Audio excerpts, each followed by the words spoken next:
मृत्यु के बाद आत्मा कैसे लेती है पुनर्जन्म। मित्रों, मनुष्य के लिए जीवन मरण एक रहस्यमयी यात्रा है।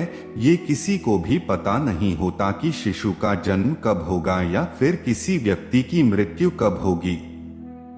लेकिन सबके मन में ये सवाल जरूर रहता है कि आखिर मृत्यु से पूर्वजन्म तक की यात्रा होती कैसे है। तो आज की इस पोस्ट में हम आपको इसी बारे में विस्तार से बताएंगे, जिसका वर्णन हिंदू धर्म के पवित्र पुराणों में से एक गरुड़ पुराण में किया गया है। मित्रों, उपनिषदों के अनुसार एक संग्रह के अगर कई भाग कर दिए जाए तो उससे भी कम समय में आत्मा एक शरीर को छोड़कर दूसरे शरीर में प्रवेश कर जाती है, और ये सबसे कम समय अवधि है। वही सबसे ज्यादा समय अवधि 30 सेकंड की मानी गई है, लेकिन पुराणों के अनुसार ये समय लंबा भी हो सकता है, 3 दिन, 13 दिन, सवा माह या फिर सवा साल। वहीं अगर कोई आदमी नया शरीर धारण नहीं कर पाती, वो मुक्ति के लिए इस पृथ्वी पर ही भटकती रहती है, स्वर्ग लोक, पितृलोक या अधोलोक में अपना समय व्यतीत करती है। अब सूक्ष्म शरीर को धारण किए हुए इस जीवात्मा का स्थूल शरीर के साथ बार बार नाता टूटना या फिर बनना ही पुनर्जन्म कहलाता है। अब ये तो आप सभी जानते हैं कि कर्म और पुनर्जन्म एक दूसरे से जुड़े हुए हैं। मनुष्य के कर्मों के अनुसार उसका पुनर्जन्म होता है और पुनर्जन्म के बाद नए कर्म संग्रहित होते हैं। वही दोबारा जन्म लेने के भी 2 उद्देश्य है।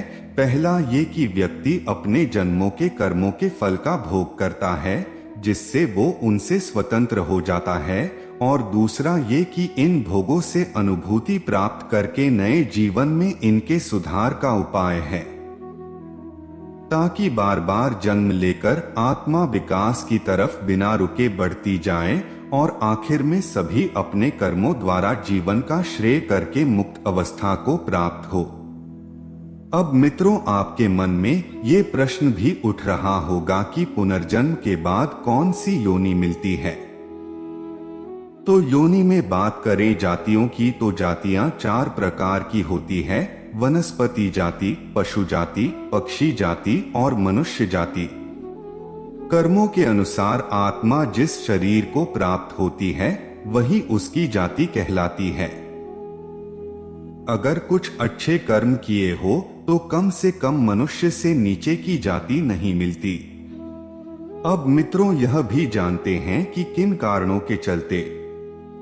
सबसे पहले तो ईश्वर किसी महत्वपूर्ण कार्य के महात्माओं और दिव्य पुरुषों की आत्माओं के पुनर्जन्म लेने की आज्ञा देती है। अब पुण्य कर्मों के प्रभाव से मनुष्य की आत्मा स्वर्ग में सुख तो भोगती है, लेकिन जब तक पुण्य कार्यों का असर रहता है तभी तक वो आत्मा देवीय सुख प्राप्त करते हैं, और जब इन सब कर्मों का प्रभाव खत्म हो जाता है तब उसे दोबारा जन्म लेना पड़ता है। और तो और कर्म, अगर कोई मनुष्य अत्यधिक पुण्य कर्म करता है तब उसे उन पुण्य कर्मों का फल भोगने के लिए उन्हें मृत्यु लोक में आना पड़ता है।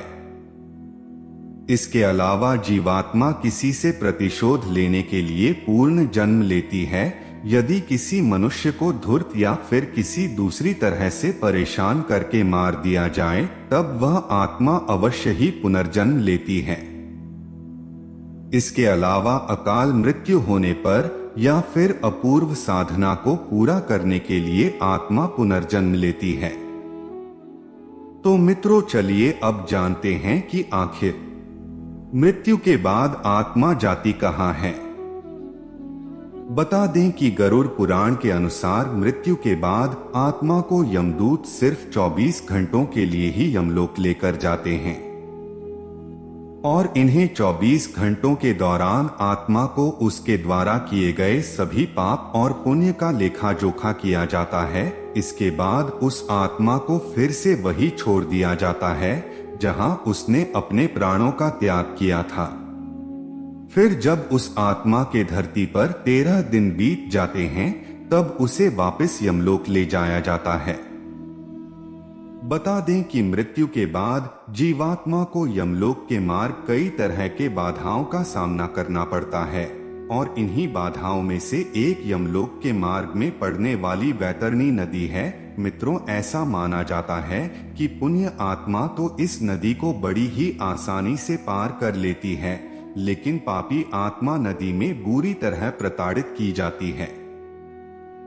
गरुड़ पुराण में लिखा है कि पक्षीराज गरुड़ श्रीहरि से पूछते हैं, हे प्रभु, मृत्युलोक और यमलोक के जो वैतरणी नदी से उस जीवात्मा का क्या संबंध है और इसे नदी में कैसे सजाएं मिलती है। वैतरणी नदी का वर्णन। इसके जवाब में भगवान श्री हरि कहते हैं कि जो भी पापी आत्मा इस नदी में प्रवेश करती है वो रक्त रूपी जल पात्र में घी की तरह घोली जाती है। इस नदी का रक्त रूपी जल कीटाणुओं और वज्र के समान सिंह वाले जीवों से भरा होता है। साथ ही यह नदी घड़ियाल, मगरमच्छ और इसके जैसे अनेक हिंसक और मांस खाने वाले जंजरों से भरी होती है। नदी में जैसे ही कोई पापी आत्मा प्रवेश करती है तो वो 12 सूर्य की गर्मी के बराबर तपने लगती है। इस महताप में पापी चिल्लाते हुए गरुड़ विलाप करने लगता है और जब ताप उससे बर्दाश्त नहीं होता तब वो दुरात्मा उस भयंकर रक्त रूपी जल में डुबकी लगाने लगती है। मित्रों, जिन लोगों ने अपने जीवन में पाप किए होते हैं उन्हें नर्क भेजा जाता है। वही जो अच्छे कर्म करता है उन्हें स्वर्ग की प्राप्ति होती है। जहां बुरे कर्म करने वालों को नर्क में दंडित किया जाता है, वहीं अच्छे कर्म करने वालों को स्वर्ग में सभी तरह की सुख सुविधाओं के साथ रखा जाता है। वही 13 दिन बीत जाने के बाद जब आत्मा को वापस यमलोक ले जाया जाता है तब उसके कर्मों के हिसाब से उसे 4 लोकों में से किसी एक लोक में भेजा जाता है, जिनमें से पहला है ब्रह्मलोक, दूसरा है देवलोक, तीसरा पितृलोक और चौथा है नरकलोक। सबसे पहले बात करें ब्रह्मलोक की तो इसमें वो पुण्य आत्माएं पहुंचती है जिन्होंने योग और तप करके मोक्ष प्राप्त कर लिया हो। वही देवलोक में वो आत्माएं पहुंचती है जिन्हें कुछ समय यहाँ रहने के बाद फिर से मनुष्य योनि में जन्म लेना होता है। पितृलोक की बात करें तो यहाँ सिर्फ वही आत्माएं पहुँचती है जो अपने पितरों के साथ समय बिताकर फिर से मानव जीवन में जन्म लेने वाला है। इसके अलावा नर्क लोक सिर्फ पापी या फिर बुरी आत्मा ही पहुँचती है। मित्रों, ये सभी आत्माएं यहाँ कुछ समय रहने के बाद अपने अपने कर्मों के हिसाब से अलग अलग योनि में जन्म लेती हैं। ज्ञानी से ज्ञानी, आस्तिक से आस्तिक और नास्तिक से नास्तिक व्यक्ति को इस नर्क का सामना करना पड़ता है, क्योंकि ज्ञान और विचार से ये तय नहीं होता कि आप कैसे हैं और कैसे कर्म करते हैं। किसी भी धर्म, देवता और पितरों का अपमान करने वाले, तामसिक भोजन करने वाले पापी और क्रोधित व्यक्तियों को नरक में भेजा जाता है। अब कोई भी पापी इंसान उससे पहले धरती पर तो नर्क झेलना ही पड़ता है, लेकिन फिर मरने के बाद उसे अपने पापों के अनुसार यमलोक में अलग अलग जगह कुछ समय बिताना पड़ता है। इसीलिए तो कहते हैं कि किसी का बुरा नहीं करना चाहिए।